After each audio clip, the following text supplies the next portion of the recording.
Attention. If you stop this podcast recording at any time, you will die. I don't want to die. Do you want to live? You have 24 hours to share this podcast with 5 people or you will die. I'm kidding, you won't die. You're just weak shit for not sharing. And the winner of the best motherfucking podcast goes to... Black with no cream. What do you think? It's so fucking dumb and so fucking Ben Haggerty. I knew you would say that. And we are back with another Black with No Cream podcast. New episode every single Sunday. I'm your host, Ben Haggerty, a.k.a. Ben Real vs. World. And today, I'm going to introduce you to a dude that's been behind the scenes for... How long have you been behind the scenes for? Since December-ish. You started in December? We got cracking like in January. Like New Year's, we were like, all right, let's go hard. But I was fucking... Did I like... become my intern? Yeah, I came your intern like... beginning of December, okay. And then we like took a while to get shit started. Right. Okay. So anyway, David Malave, aka Dave Malave, aka I eat then I drink. David is so basically I found this dude because I made a post in Black with No Cream saying I needed like an intern for the Black with No Cream community, and Dave was the first person to hit me back with it was like a challenge that I set up. Basically, I said like, whoever wants to be involved, tell me about yourself, blah, blah, blah. So I get like the instant description. I picked the best like 20, I think the top 20 people, and I sent them all a 3-camera shoot that I did to edit from one of the podcast episodes. So the goal was to see who could not only cut that to look good, which isn't fucking rocket science, but at the same time, it takes a little bit of skill, so that it could be a 3-camera shoot. To save me some time in the weeks to make these podcasts happen more regularly. And then also to pull like social media selects out of that we could use to hopefully like share on Instagram and try to promote the podcast episodes and shit. So Dave, first I liked what he had to say in his thing, whatever, boom, I accepted him in and I sent him out. But he had that, you fucking turned that shit around in like 5 hours, I swear.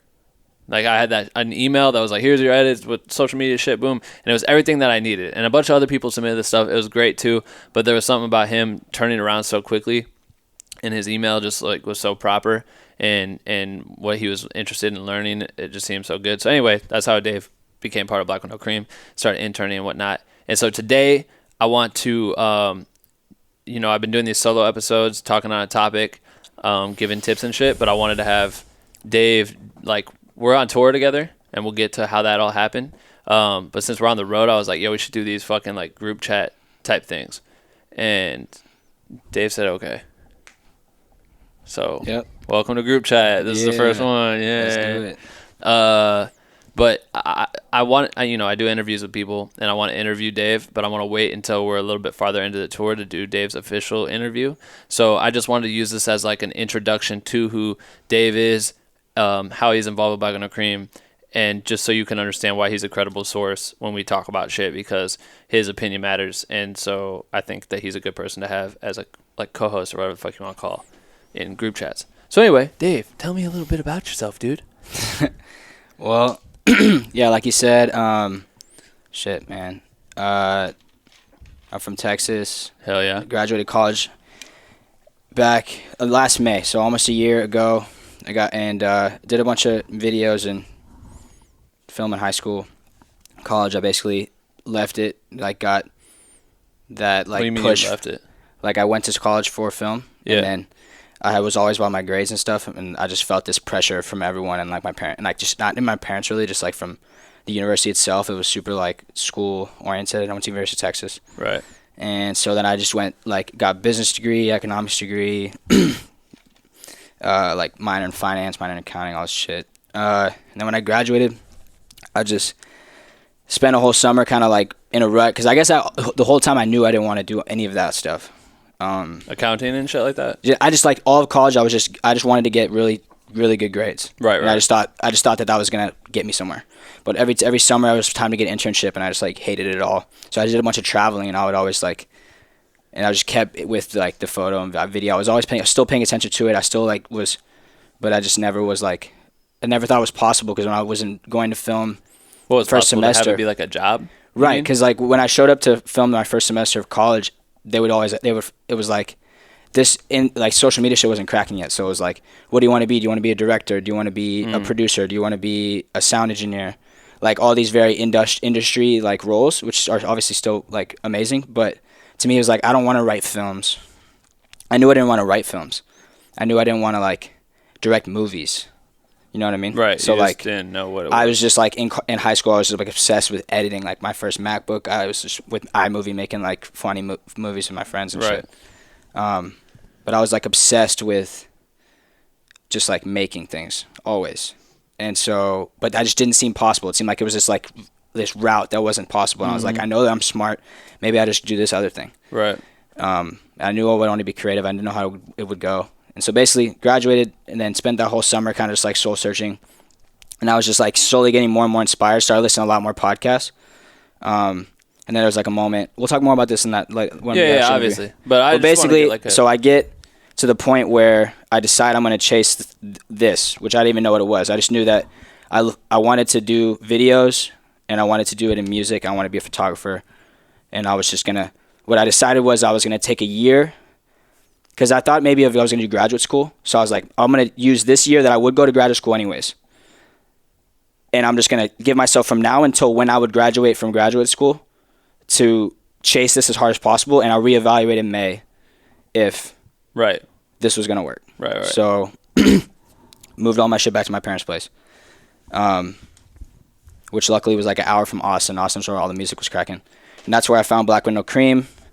I think I found you, honestly, I think I found you commenting on a Gibson video. And I was just like, when Gibson was like first putting out, like before he got into the crack and shit, like when he was with Future and everyone else. No, but even before Future, who was he with? Black.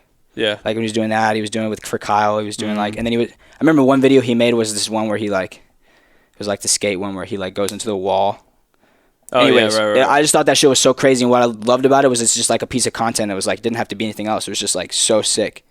And it was just like super inspiring to me because I always knew that he was like younger than me or some shit, you know? And he was super talented and so I just knew that I could do it.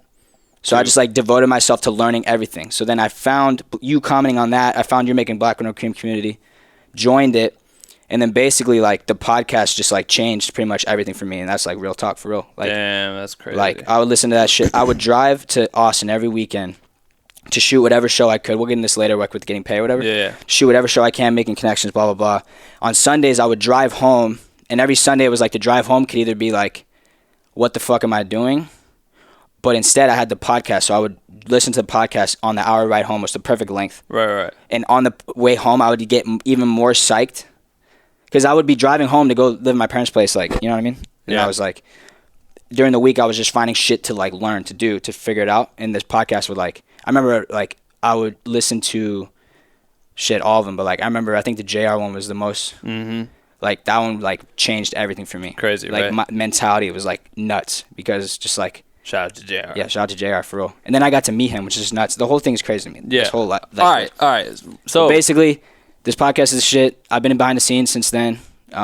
Just like believing in this group. I'm just like one creator, just like the group, just trying to make this thing. I believe in it. I believe what this thing can do for all the creators in here. Just like the mind mentality, the inspiration, the tips, like just knowing that everyone around you is like chasing the same thing as you. We can all fucking make it. Right. So yeah. And it's tight because Dave comes from like the EDM world and in hip hop and shit, but like he was mainly shooting like DJs and around Texas basically, right? Like that was like when you started getting concert stuff, it was like concert photography and video. I was basically shit. I was just trying to be like the dude in Austin. That dude.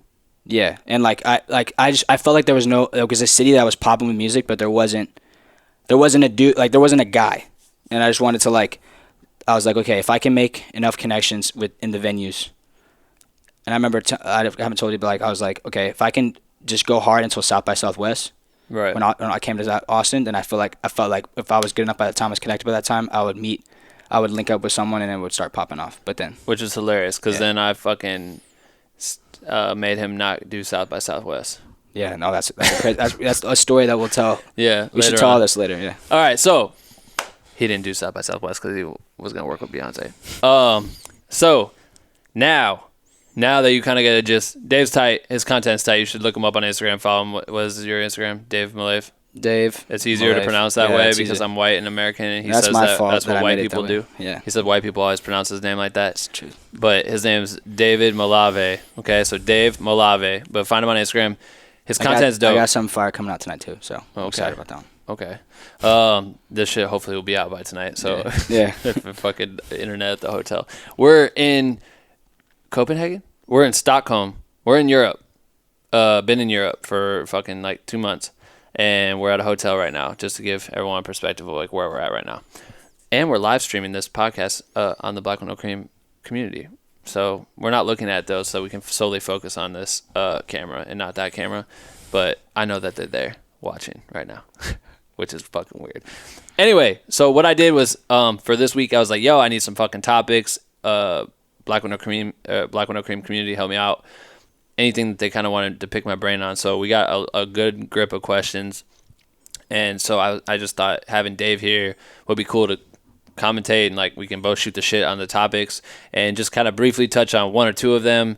I wanted to more focus on you guys understanding who Dave is, because I think this kid is a killer right now, and he's like, the journey that he's taken in the last 6 months has been fucking nuts. And I like think that it all comes from Black with No Cream, which is very cool because it literally went from him being an intern and him being starving and hungry and willing to put in the work. And I think that's what it was. I think I had a in the questionnaire that I like let everyone fill out for the internship, it said like, what is your availability? Are you available like 5 hours a week, 10 hours a week, 40 hours a week, like all hours of the week or something? No, it was full fucking time. And full fucking time. And Dave picked full fucking time. And there was like a couple other people that picked full fucking time, but he literally had the video sent back to me within a few hours, and it took like I think another day for people to hit me. Funny thing is, I thought I was late. I thought I was late on that shit.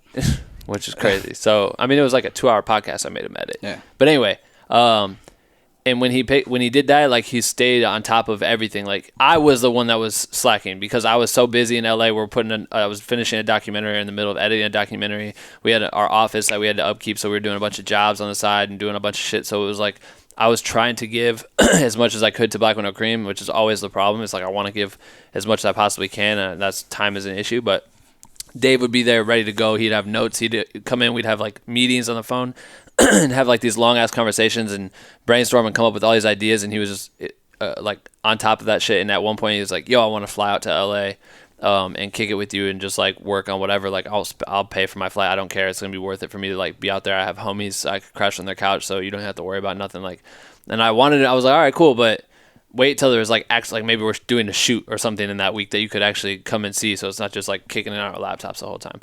And then literally maybe 3 days later, I started working with BWNC for Coachella, and they told me to get an assistant, and they needed him, like the assistant needed to be there the next day. And so I hit him at like 11 p.m. I was like, yo, if you could fucking get here tomorrow to LA from Texas, I have a job for a week for you, doing an assistant job for Beyonce. And he's like, fuck. And he literally booked a flight that night, flew a red eye and showed up to the venue with his fucking suitcases and shit ready to go. And then a week turned into 2 weeks, 2 weeks turned into like however many weeks we worked, and we did Coachella. And then now if you like look back, Dave was like, I ended up running a movie during Coachella, filming Beyonce's performance that was like live streamed behind her, and Dave was like my spotter, I guess. Spotter. I was like, couldn't think of it, but like I had to run backwards on this tiny ass catwalk, and Dave's sitting there like with a belt loop on my thing, and he's like yanking me back and forth, making sure I don't fall off this fucking like 6 foot stage in front of like thousands of people. That shit was crazy. But literally went from fucking being in Texas trying to become the man to coming to LA and getting to work with B, which all was possible through this group, which is fucking sick to me that I was able to like give him that opportunity. You know what I mean? It was already hard enough getting me an opportunity like this. Like I've been working for so long, and finally you get to work with like a Beyonce, which now is we're on tour with Beyonce, which he is on the tour, and we're both shooting a bunch of shit and making content and figuring it all out. And it's been awesome. Now we're working with Jay-Z, and that's fucking wild as fuck, right? Did Crazy. you think you were going to be, you wanted to just go shoot South by Southwest, but did you think you were going to shoot a fucking world tour for like the biggest artist? The first show, I just stuck right by that dude for real. Crazy. So what we want to do is talk on, a couple of the questions, and we kind of grouped them into two topics. I like to try to find a way to provide tips or whatever. So we'll just jump into it. So topic number one, the overall theme of it would just be rates. I feel like a common question that I see within Black with No Cream, everyone who's kind of on the come up, the main question is like, how do you know what to charge a client, basically? And it's complicated. It's fucking annoying and it's hard, and you're always guessing. And you don't know if you're selling yourself too short or if you're overcharging. And it's just like a little game that everyone has to play and figure out, and they're always looking for a shortcut or a cheat sheet or something. But newsflash, that motherfucking shit don't exist. You got to figure this out on your own. But I can kind of help you find a way to do it. And so what were the questions? Fernando asked, he was basically saying free work versus cheap work. Which one kills the industry? Or Don't touch that shit because it makes mad noise. Oh, my bad. Like I can hear it in the microphone. What'd you say? Free work versus cheap work. I'm assuming he means like which one of those kills the industry. Yeah, he says free work versus cheap work. Who kills the industry? So between the two, is free work or cheap work? Jordan Bailey, he asked contract negotiations. Devmatic and I don't even know how to say the homie's name. Cueva? See, you try doing this shit. Quivea. All right. I don't know. What is pay like working on tour? How much? How often? So these are kind of like the main things. So it's like knowing your worth, proper fees, when to charge, paying your dues, like all that stuff kind of groups into this. But I think when it comes to free work versus cheap work, it's like, it's tough because you feel like as a creator now semi-established in my industry, you may have another, like say I want to go on tour tomorrow with an artist and charge X amount of money, $10 million a week. That's what I want to charge. But there's another artist that's on the come up that happened to got into a conversation where they could talk to that same artist in the same token and be like, I'll do it for $1 million a week. That's fine. Their quality might not be as good as my quality, but it's easier for this artist to be like, well, shit, man, I could save $9 million a week. I'm going to probably go with this dude. Okay, fine. Or female. All right, cool. They're going to go with that artist. They're going to shoot their tour, do whatever they make for maybe their photographer, whatever. They might choose this cheaper route. And I feel like by undercutting, you have to understand that at this point, I was going to make $10 million. You made $1 million. So by undercutting, you know that this is already cheap, but you might not have known that you could have made $9 million extra dollars, if that makes sense. So I think there's an issue with, by people going so cheap, they kind of kill the industry standard for what that role is. So if you're a DP and you DP music videos and those music videos end up on fucking MTV and top Billboard charts and all that shit, and you're charging $400 a day, that don't make any fucking sense. You're in a league where you could be making thousands of dollars a day for your talents. So I think that there's always like this fine line between like who's killing the industry and who's not. Because at the same token, I understand that some people just won't pay that money. Like someone you say, I want 10 million, you're not gonna pay me 10 million. You're like, fuck it, sorry, we don't have it in the budget. So they'll take the guy who's doing it for $1 million because he is just affordable, if that makes sense. And from there, you might not be making good money, but for you, it's like a way to establish yourself, right? Like I've done that a million times, establishing myself. It's like, does that make sense? No, yeah. Am I making sense with this shit? No, you are. I guess where I come with it, you just got to know, there's a point that you get to when you know that you're no longer ever working for free. So, yes. And then it's about, because I think a lot of times in the group, well, let me say this off the top because I've always thought about this. A lot of times people are asking in the group how much to charge. And I just feel like, because I've been in that position, and I feel like it's just because they don't even understand what the ballpark is. They just want to know what the ballpark is. And I didn't even really understand that for real until I came to LA and got a day rate. Right. And then I understood, okay, there's because I would charge, when I started, I was trying to charge like, per before video? I left, it would be like, per video, it would be like, I'm going to shoot your show, and then I'm going to deliver you photos, I'm going to deliver you a recap video, right. And I would always go on top of that. I'd give you like a story thing, I'd give you like maybe a boomerang or whatever, and that'd be one price. And then like you say that the first price would be like, I guess this is what it's worth. And then when you do that work, you're like, if you did all that work and you have the money and you feel like the money doesn't even matter anymore because you did all that work, then that means you charge too little, you know? But I didn't start charging. At the beginning, it was only free for me because it only mattered to me that I got in, to shoot the show, because I knew the video that I was going to make was going to be worth more than me making money. Right. Because then I would have something in my portfolio to show the next person that I wanted to shoot, hey, I made this video. And so I kept doing that until I felt like I had something to show. Mm-hmm. And then free was over. Yeah, building your resume. So that's where I think free comes in handy sometimes, especially. It does. And that also is funny because then it becomes like controversy. And does these people trying to build a resume kill the industry? Because 100%. It's like now these artists get used to, the artists that are legitimate will allow you to grow within them, right? Yeah, so say you start working for a DJ tomorrow. You do the first 2 shows for free. Boom. He likes you. She likes you. Come on tour with me. All right, cool. I'm going to pay you shitty rate the first tour. The second tour, I'll pay you a little bit better. You know what I mean? You start to grow because they're getting bigger too. When they grow and do not pay you more, and if you say I need more money and they say fuck you, I can't, why would I pay you more? Then they're going to go for someone else small. Like they're just going to find another new kid. But I think the whole point is so like the whole problem with this industry, I feel like is the idea that like there are so many people that want to do it, then everyone will get in for whatever it takes, and that's gonna work at some level. But then there's a level where it's like you just got to know that like what you're making is worth. Like if you're just focusing on being the best you can, and the content that you're making, it's good enough, it's worth this money, then you just like you don't want to work with that dude. Like there was an artist that took me on on a run with them or whatever after I shot for them for free. And then I worked my ass off. I made them their first video, and then the next time they hit me, I called them. I was like, all right, I just want to rediscuss with you. I wanted to and I just reset the terms. Right. I was like, okay, now this is how we're gonna. And they were cool with it. Play, and they were cool because they loved what I did, and they appreciated that I went out of my way to go, because I just they came to my city, and the show was like the next morning, and I wasn't doing anything. I was like, I wanted to make a video so bad. It was the first one of the year, or whatever.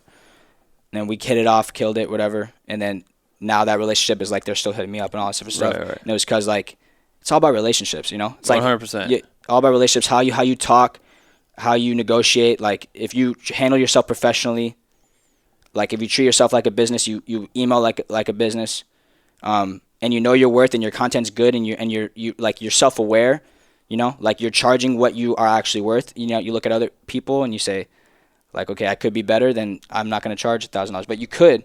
But I always knew that, like, I knew what I was worth, and, like, I didn't want to charge until I knew I was there. Right. And I think that a lot of people skip that step. Yeah. I think a lot of people spend 5 racks on various lenses and cameras and stabilizers and fucking all kinds of shit to build their camera bag or whatever it is, and instantly assume, oh, I can shoot videos now. And I can, go shoot a show, or I could go shoot a wedding, or I could go shoot a business video, or whatever it is. How much do I charge? And it's like, if you don't have any experience in making films, you need to learn how to do that first. It does not matter. I mean, anyone could go buy cameras tomorrow. Like, credit card, boom, you have all the shit you could ever need to make a fucking film. You could literally buy Reds and all the shit that you need to make a feature film right now on credit, and you still aren't going to know how to make the fucking film.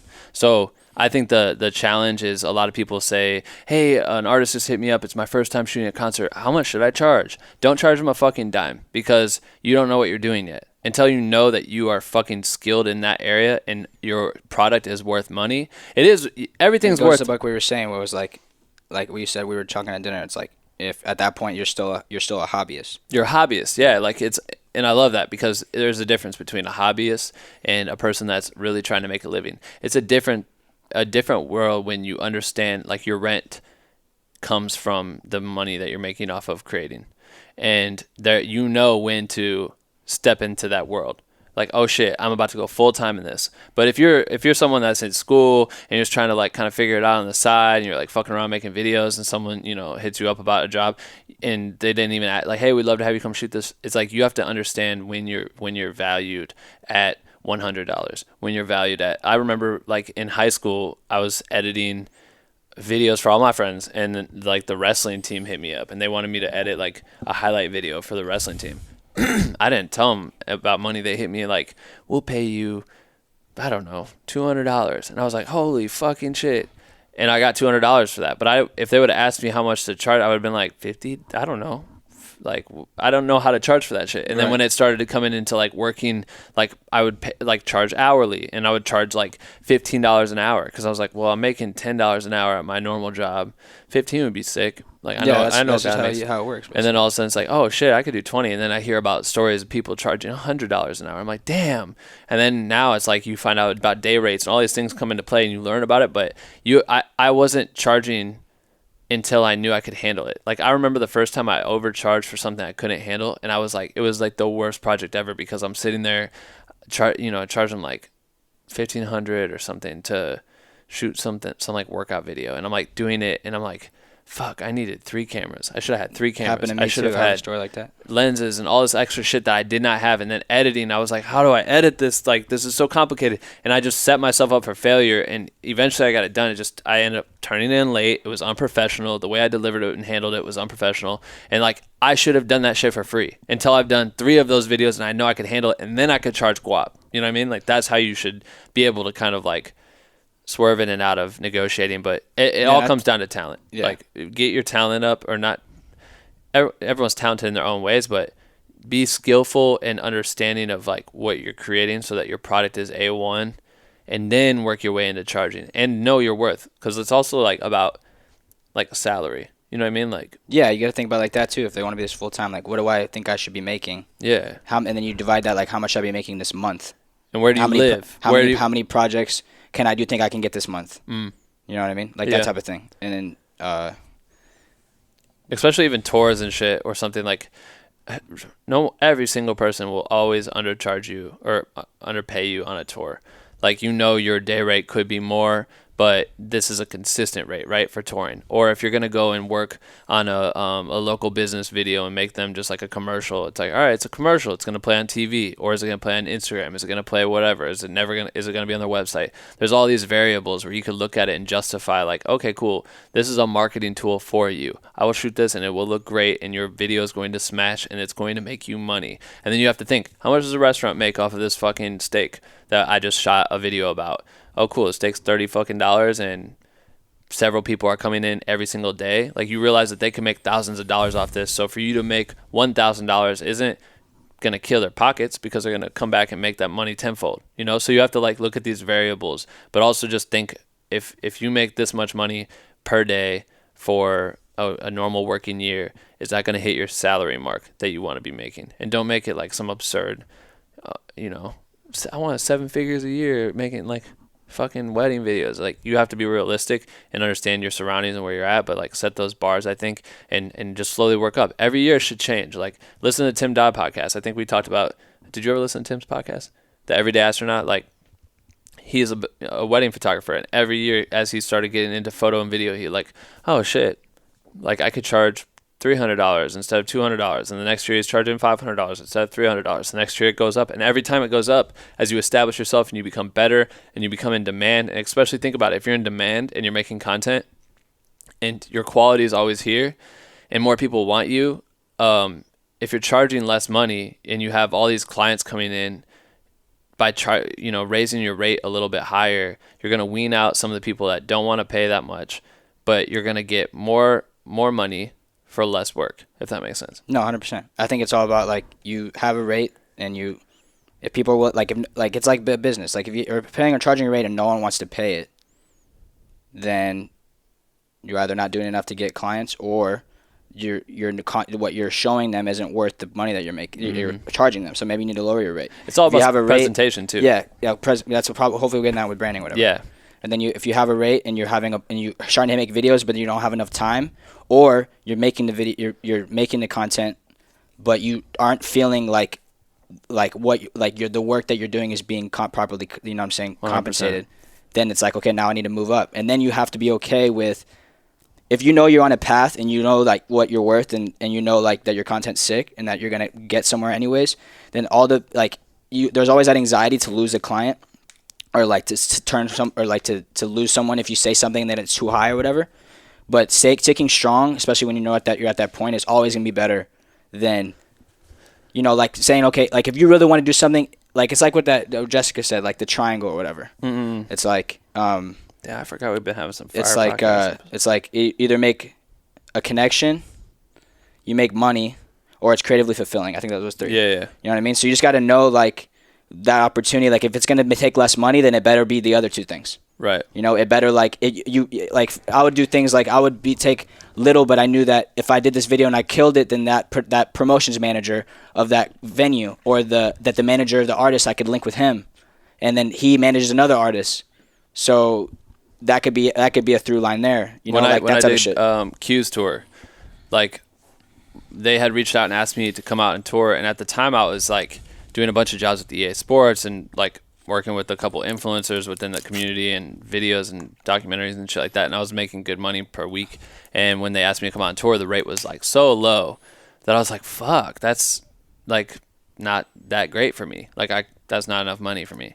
But after debating, and also there was like a quick turnaround, so I had to decide what I wanted to do. The person getting me in knew that I was like ridiculously overqualified compared to what they had in the past. He's like, dude, they just don't know, you know, what their money's going towards. Like me going there, I knew that in the past they had never shot a tour like the way I was going to shoot a tour and got as many deliverables as I was going to provide them. So for me, it was like, I could only think about the money, but in my mindset, I knew that there was going to be more leads for new opportunities beyond this tour, and it was going to be a 4-month commitment for me to take that job and go out and make X amount of dollars for the entire time I was on tour or whatever. And so in my mind, I was like, I think there's more money, like there's more financial gain by taking this low rate now that I will see later on in life. And that went on to grow Black with No Cream. That went on to, I think, I don't know how many artists and shit I've worked with since this has come out, but like, I don't know how to explain it, but basically it's like the risk was worth the reward was there by taking the risk of not making that great of money on that tour, building myself, building my name. I used it, you know, there's several other forms of currency, so you can always look at that too. Like, is this, if I shoot for this local business, I always say this because that's what I come from. It's like I was shooting fucking videos for restaurants or, you know, weddings and random shit like that back when I lived in Iowa. It's like, if I shoot this for this family, that family knows a lot of other people, and also their friends are getting married too. So if I charge them, you know, $1,000, but my normal rate's $2,000, and they tell 5 of their friends, and 3 of those friends pay $2,000, like I'm gonna come up off of that. And it's work, but it's like that's the hustle game. And then eventually 5 different families know who you are, and now you can shoot wedding videos for all kinds of people. So it's really just like paying your dues in most cases, but just knowing your worth. But I just definitely agree, if you're just starting out and you're asking questions about how much you should charge, then just make them pay for your gas and buy you a meal or something like simple. It doesn't have to be overly done, but use that as a learning experience, especially if you're not going to college for this shit. Like, I had to learn it all on my own. You know what I mean? I don't know how many things I've done for free. Like, I still do shit for free. Like, that's always going to happen because I see the places where I can learn. I see the places where I can change from like my career path. By doing this, it'll help me open up the door for this. By doing this, I have no idea if it will even open up a door, but it's worth it to go do this in the first place because it might. Most of the time it might not, but it's... Yeah, like I have a story like that. Like I was going to shoot a show, and it was like the artist hit me back, and it was like, yeah, we have our own photographer, but you can come shoot like video or whatever. And then I get there, and Coachella? No, like this is gonna get there. Oh.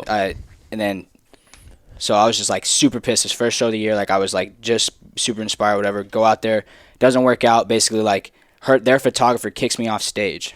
What the hell? Yeah, she was like super. No, I'm not gonna say. Shout out to anything about that. shithead photographers. And then the show, and then I was like, this show's kind of whack. Like the venue's small.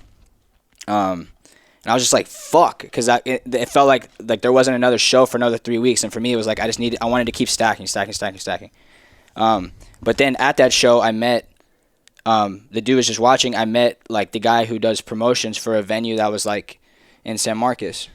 And we hit it off, and he I guess he had followed me, or he saw my stuff, and he's like, yo, this is actually really dope. Like, you should come on and shoot a show at the Marks. It's called the Marks sometimes. So he like randomly, like this DJ named AC Sutter, he played there. He hit me up. He got me to shoot the show, and then 3-4 months later, we're at Coachella, and AC Sutter's playing at Coachella, and I shoot at Coachella. Yeah. So it was like that one show that would like didn't pay any money. Like I didn't even get to shoot it. No video was made from that show. just by putting myself in that place. Dude, fucking remembered you. So when Yeah. I remember us sitting there and you're like, damn, he's playing tomorrow. I'm like, yo, just shoot him a DM and ask him like, what's up or whatever. And you hit him with the DM and he's like, yeah, for sure. No, yeah, and then He he's replied to like, you here, kick me with his manager, get me his number, like all that shit. Yeah, locked you in with the band and all that. That's so just putting yourself out there and being vulnerable and being willing to take a loss is how this game works. And you don't have no one's paying you a salary, no one's giving you fucking vacation time.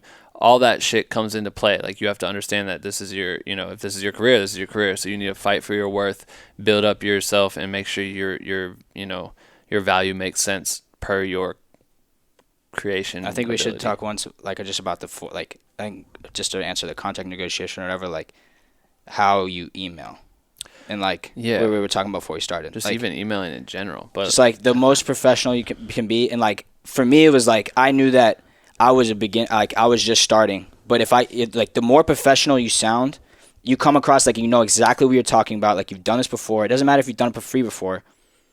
You know what I'm saying? Like it's just all about coming across. You understand how they want to be, who they want to talk to. They want to talk to a professional. They don't want to talk to a kid. You know. So it's like, what up, bro? you specify super stoked, all this shit. Your email don't is talk like a that. pitch. What do you do? What do you provide? What value do you provide for them? What Even when deliverables? you're dialed in too. Once you're dialed in, like you're talking about what you're going. Yeah, like even when you're dialed in, but I'm saying like even for someone who's watching this, Yeah. like it doesn't matter if you're working free right now. Like when you're negotiating contracts, you want to know what to pay. Like you're going to be able to get more money, or your rate's going to be accepted if you come across like you know like this is something that you do. This is a business. Like a budget here's breakdown. Here's my deliverables Yep. that I'm going to do. Here is my rate. My rate is this, but it's not some arbitrary rate. It's for this many. My project usually take me 3 days to edit. This is 3-day editing rate. This is my camera rental. And This it's is my, easy for people. that shit. That makes it a lot easier for a person to understand. Like when you do weddings and someone would be like, how much do you charge for a wedding? It's like, well, here's tier levels. How much do you charge for this and that? There's tier levels. If you want one video made at the actual wedding, this is how much this costs. If you want a full 30-minute video, this is how much this costs. Plus a promo video. You're plus breaking it audio down, option. yeah. Or if you're gonna go do a job, someone's like, "What's your rate?" And if you say like, "Oh, my rate is $2,000 a day," and they're like, "Damn, $2,000, I can't afford that." But yo, the $2,000 is gonna come with this camera, which costs $6,000, this lens, which costs fucking $3,000, this lens that costs $2,000. You want to use all this shit, so that's my rentals included in that, my talent is included in that, my availability is included. Like all these things, you show how these things get packaged, and that helps someone understand. When they can see the breakdown, it helps so much selling yourself because they can kind of justify it. Or if they're like, yo, fuck, we understand you have all this gear, but could you just use our camera and we'll pay? Can we shave off that $600 you had in there for a rate, and you use our camera, and then you decide like, fuck that, I set myself up. Or Yeah, you could set yourself up. Like, but especially you if still just got a thought about job. it. Yeah. You still get a job, and it's like, it is what it is. But that, either way, they're gonna try to knock that money off because they're trying to find a way to get around having to pay you your full rate. But I think it's also cool, like something that I learned from experience is like when people talk about this in the group all the time, like you set your deliverables, you have your breakdown, and then you have your revisions and your notes, like how much you got to, in your contract or whatever. Like even if you don't, I've never had anyone sign anything, but it's been just like you should, like I definitely want to. When I need to be better about it too. But like set yourself up so they know in front of, like when you set everything up in front and you're super professional about it, your rate makes sense. They're gonna feel good about it. And then you can negotiate off, like you were talking about, like the breakdown or whatever. And then you also have like your clause for like, okay, you get 2 revisions, like 2 re-edits, and then after that it's this much money. Mm-hmm. All that shit's gonna help you like just have a full package that makes sense. And then I think it's about just finding that price, and then if you're not finding work, then lower it a little bit. You get some work until it's too busy, raise it. Yeah. And if you don't know the exact number, just do throw one out there, do it. You know what I mean? I mean, I guess no one really wants to talk about numbers, but you could. But like you throw one out there, do it, and once it gets hard, then this is the problem. This is the problem. This is what I see for like even YouTubers. Say you look up a YouTuber, and everyone always wants to know is like, how much does Logan Paul make from ad revenue or whatever? And then you see all these YouTube channels using it as like clickbait to be like, how much I make on YouTube, and you watch it and they never really define it. And you could ask me right now, like, how much is your rate? And I'm never going to define it, because to me, I've found it's easier to fluctuate your rates per project, because for me, I'm always growing. Tomorrow I'm better than I was today. And so my talent's going to continue to grow. My skill level is going to continue to grow. I'm going to buy more shit. My arsenal of gear is going to grow, or whatever it is. Or if I need to rent stuff, I'm going to know how to use that, etc. I do the research. I'm always learning. But at the same token, it's like, I've had people say like, dude, you should just have a rate list because it's easier. So you always know what to charge per project. Because if someone hits you like, hey, how much does it cost for you to come shoot this event? Or, hey, how much would it cost you to direct this music video?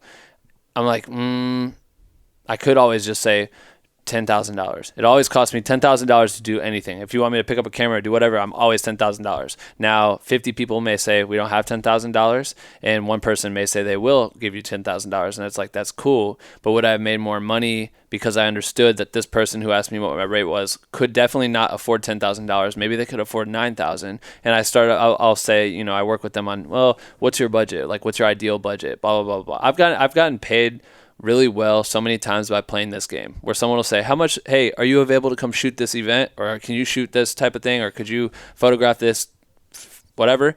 And every time they do it, I'll act like I have too much shit going on, which is usually true, but financially it's like you always want to make money. So say someone hits me, yo, can you shoot this BET Awards tomorrow? And I'll be like, I don't think I can, but I could lace you up with one of my people that do it. You know, what are you trying to spend? You know, like, what's your ideal range, so I can kind of think of which category of person I want to reach out to, because I have people that can shoot for nothing. I have people that can shoot for a lot of money. Quality is going to be different.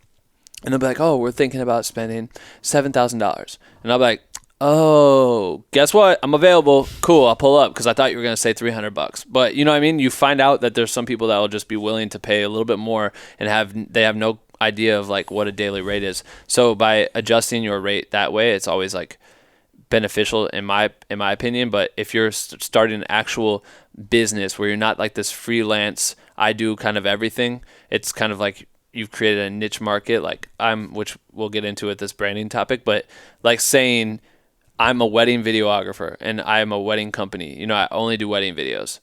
It's tough to say like per project you're going to charge a different amount. You can always do additional add-ons and extra things to make you kind of have like more bonus packages, but I believe that it's a lot easier if you say, in 2017 I charge $3,000 for my top tier project, or whatever, $2,500 for this, $2,000 for this. So there's 3 models and you can take them as you will. And that's easier for people to understand, because they're always kind of like, they treat it like going to McDonald's or going to fucking the Nike store and be like, how much do shoes cost? This shoe's $150. All right, cool. It's $150. You know what I mean? Like, is it on sale? Sometimes. Right. You know, so you got to kind of look at it like that, where, you know, wedding videos are always going to kind of look the same, and as long as they're solid, like, you'll make that rate. But you couldn't be like, I'm $15,000, unless you become massively known in your area, and your demand is through the roof and you can charge that much, you know? So yeah, I think it's at the end, it's just like any business or anything. It's like, you want to, you know what I'm saying? Like, we ate that burger, you paid like $15 for it, you didn't like it. shit was $15. No, I'm just saying the number. The point is that, like, as a business, you want to make garbage. Like, it's always going to be beneficial to you in the long run, no matter what, if you are delivering more or exactly what you are charging, like, in terms of value. And you're always going to come up behind, I believe, even if just through karma, but just through word of mouth. Like, it's powerful. If you say I'm this and then you don't deliver, that's always terrible. Yeah, because then that rumor is going to spread like a fucking wildfire. Yeah, 100%. Versus, and that taste in their mouth to leave for them is just like, that's a immediately lost client. And then, so let's move on. Okay, yeah. So topic number 2. Let's touch briefly on this, because I definitely don't want this to be longer than an hour, and we're already at like 40 minutes. Yeah. Branding. So let's just kind of get in. Don Weinberg. He was just like branding, how to be different, how to stand out in a specific niche, which I think ties into being paid, obviously, if you're good at something. But I think a struggle is some people are really good at one thing and don't know how to do the other thing. Some people are really good at everything, but they're great at everything. They're not very good at everything. I feel like I'm very good at several different things, but I'm not the best. But I'm able to utilize those skill sets to bounce one thing off to the next, so that I can be very like, I don't know how to explain, like very like available to versatile, take a job, be versatile, and to be able to like hop into different conversations and be able to get jobs by just the way I talk and move and my understanding on certain things.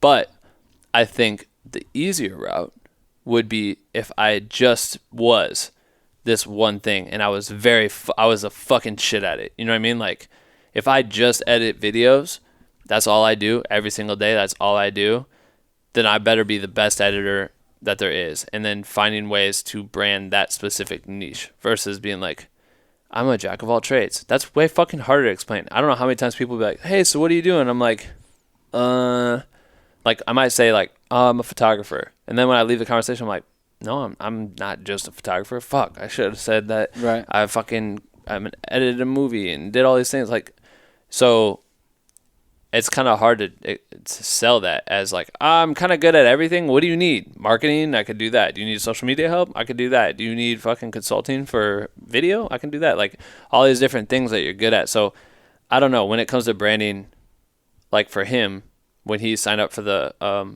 internship, just his branding of his name on his website caught my eye, because I'm seeing everyone's shit, boom, boom, boom, and I go to his site and it's like Dave Malave, and it was like in neon lights and had fire or some shit. Did it have fire on it? Nah, it's like a headphone and shit. Oh, a headphone was built into it, so it was like music oriented. He shoots shows, so it made sense, and just the branding was good. I remember the videos were cool.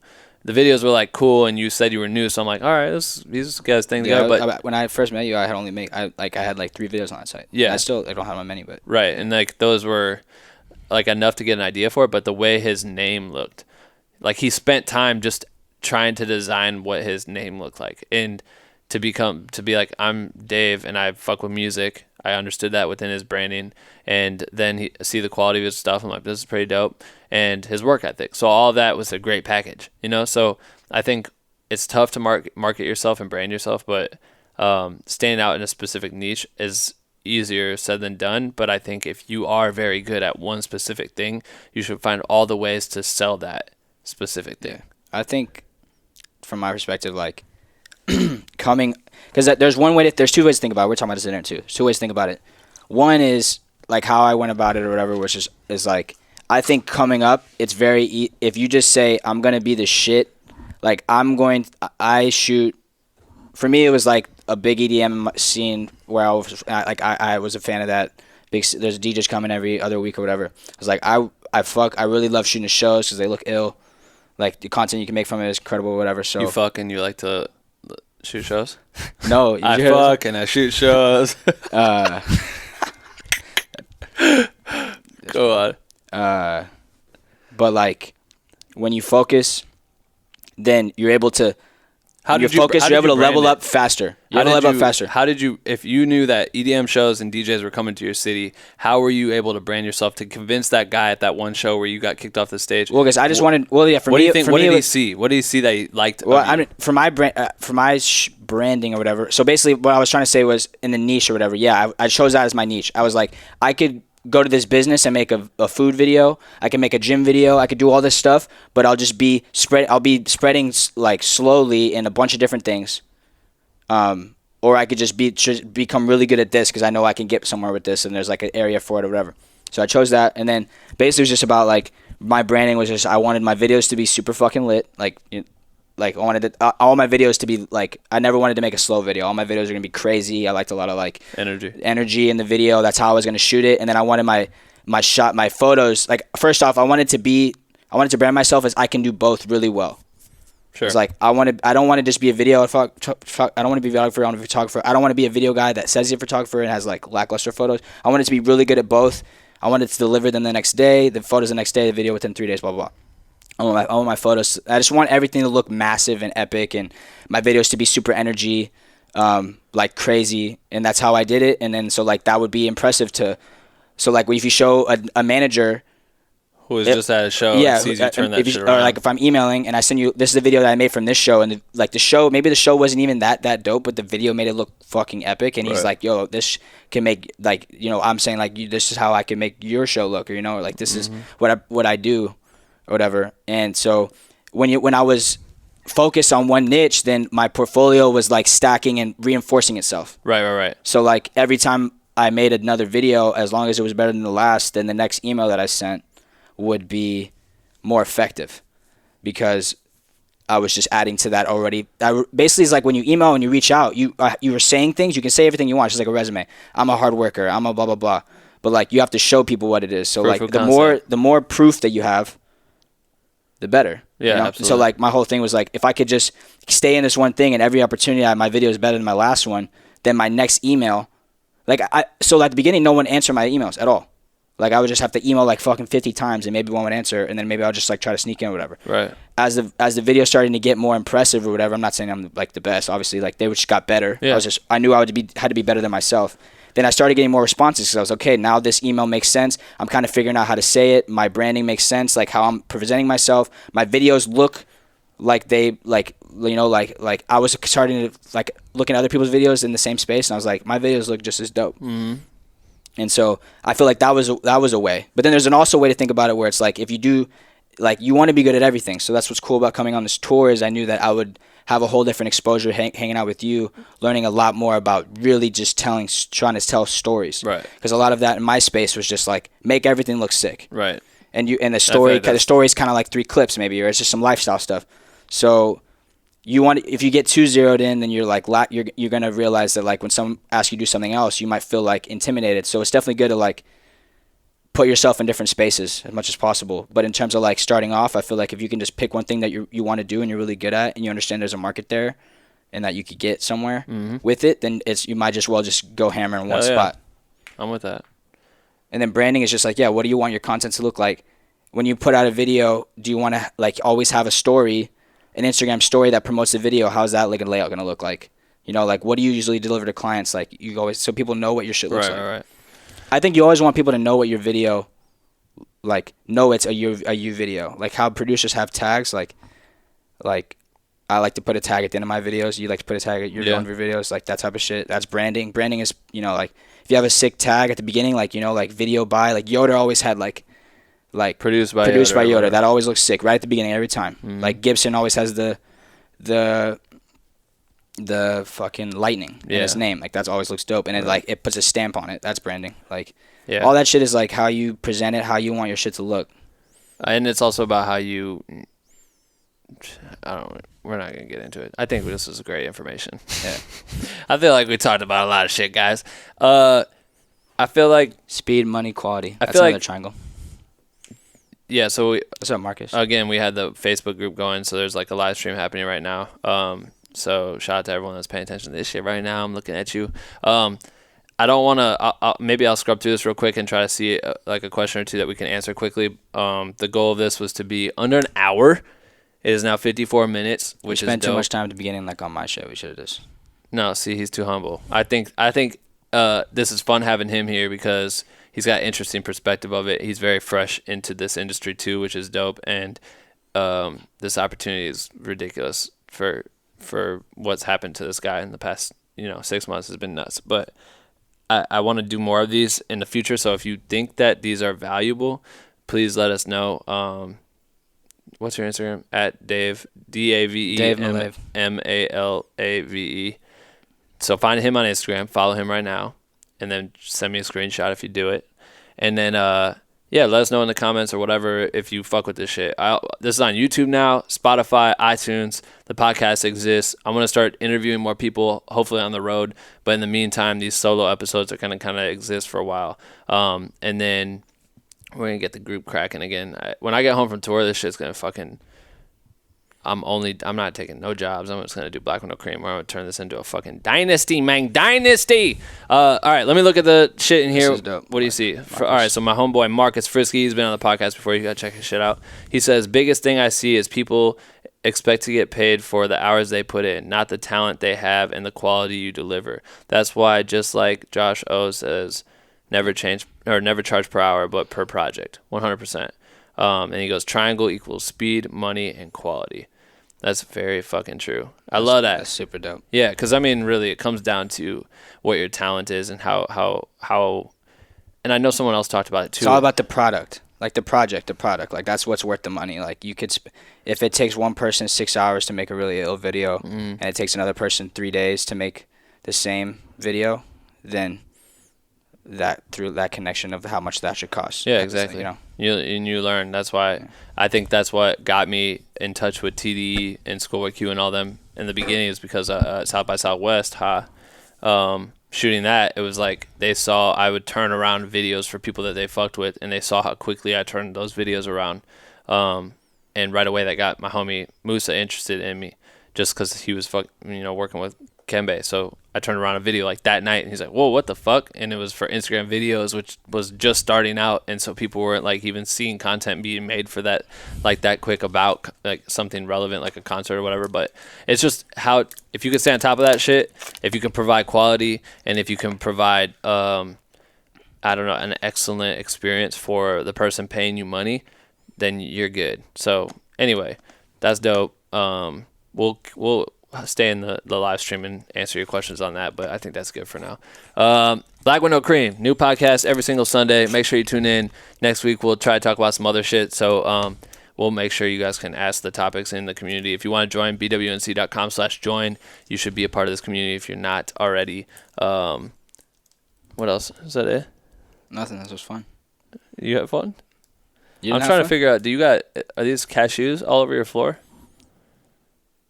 In your hotel? Yeah, I think I dropped one and we stepped on it. Damn. Sorry, maids. Okay.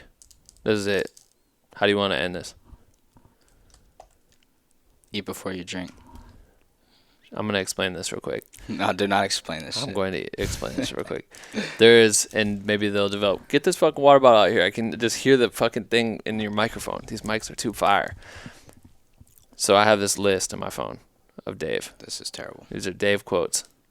And my first quote, which I think is probably my best quote that I got of Dave, because he'll just randomly say some shit that is very funny. It's not that funny. Two quotes. This is funny. And funny. Everyone starts saying this. I'll probably make Black with No Cream printed shirts that say this shit. But we sat there and we were at catering out here with B&J. We had catering for lunch or whatever. And I said to Dave, hey, do you want some water? And he goes, I eat, then I drink. He said, no, I don't want any water. I eat, then I drink. And I just keep thinking about how he said that.